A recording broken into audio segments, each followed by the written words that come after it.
మా వంటగదికి స్వాగతం. మా వంటగదిలో ఈరోజు ఎగ్తో పరోటా చేయటం నేర్చుకుందాం. దానికి కావలసిన పదార్థాలు: గోధుమ పిండి 1 కప్పు, జీలకర్ర పొడి పావు టీ స్పూన్, ధనియాల పొడి పావు టీ స్పూన్, మసాలా పావు టీ స్పూన్, ఉప్పు రుచికి తగినంత, కొత్తిమీర కొద్దిగా, నూనె 3 టీ స్పూన్లు, గుడ్డు 1. ఇప్పుడు తయారు చేయటం చూద్దాం. గోధుమ పిండిలో కొద్దిగా వాటర్, కొంచెం ఉప్పు వేసి ఇలా ముద్దలా కలిపి ఒక అరగంట పక్కన పెట్టాలి.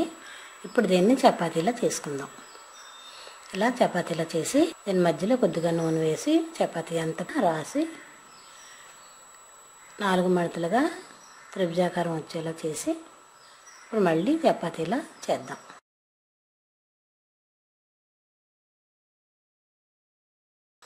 ఇలా పక్కన పెడదాం. అలాగే మళ్ళీ ఇంకొకటి చేద్దాం. ఇలా చపాతీలా చేసి మధ్యలో 1 టీ స్పూన్ నూనె వేసి చపాతీ అంతా పరిచి మళ్ళీ నిలువుగా మడత పెడదాం. ఇప్పుడు దీన్ని చపాతీలా చేద్దాం. ఇది డైమండ్ ఆకారంలో వస్తుంది.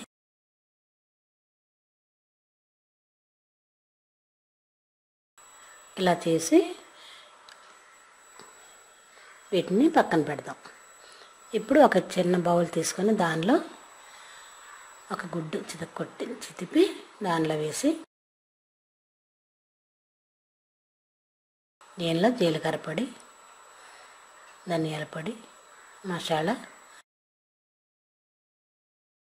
కొద్దిగా వేసి బాగా కలిపి పక్కన పెడదాం. ఇప్పుడు స్టవ్ వెలిగించి పాన్ వేడయ్యాక ఇలా చేసిన చపాతీని వేసి 2 వైపులా కాల్చుకుందాం. ఇప్పుడు ఇలా కలిపిన ఎగ్ మిశ్రమాన్ని దీనిలో కొద్దిగా కొత్తిమీర వేసి బాగా కలిపి ఈ కాలుతున్న ఈ చపాతీ ఒక పర్ర తీసి దానిలో ఎగ్ మిశ్రమం వేద్దాం. ఇలా ఎగ్ మిశ్రమం వేసి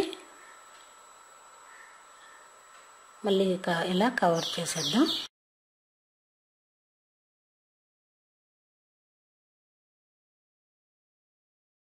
ఇలాగే దీన్ని 2 వైపులా కాల్చుకొని ఒక ప్లేట్లో తీసుకుందాం.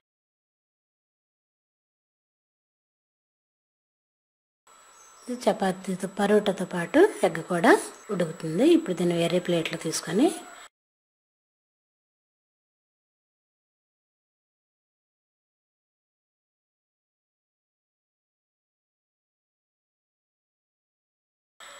మరి ఒక చపాతీ ఇలా మనం చేసిన పరోటా వేసి దీనిలో ఎగ్ మిశ్రమం వేసి మళ్ళీ ఇది కవర్ చేసి 2 వైపులా దోరగా కాల్చుకుందాం.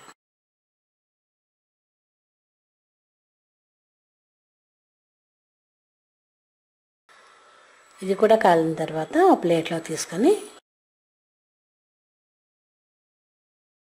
ఒక చాకు తీసుకొని మనం వీటిని నిలువుగా కట్ చేస్తే ఒక్కొక్క పరోటా 2 ముక్కలుగా కట్ చేద్దాం. ఇలా కట్ చేసి ఒక ప్లేట్లో సర్వ్ చేద్దాం. ఎగ్ మిశ్రమం చపాతీ మధ్యలో ఉంటుంది కాబట్టి చూడటానికి బాగుంటుంది, తినడానికి కూడా రుచిగా ఉంటుంది.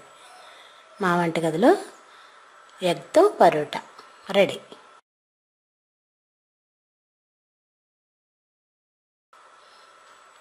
మరిన్ని వంటల కోసం మా వంటగదిని సబ్స్క్రైబ్ కాగలరు. ధన్యవాదములు.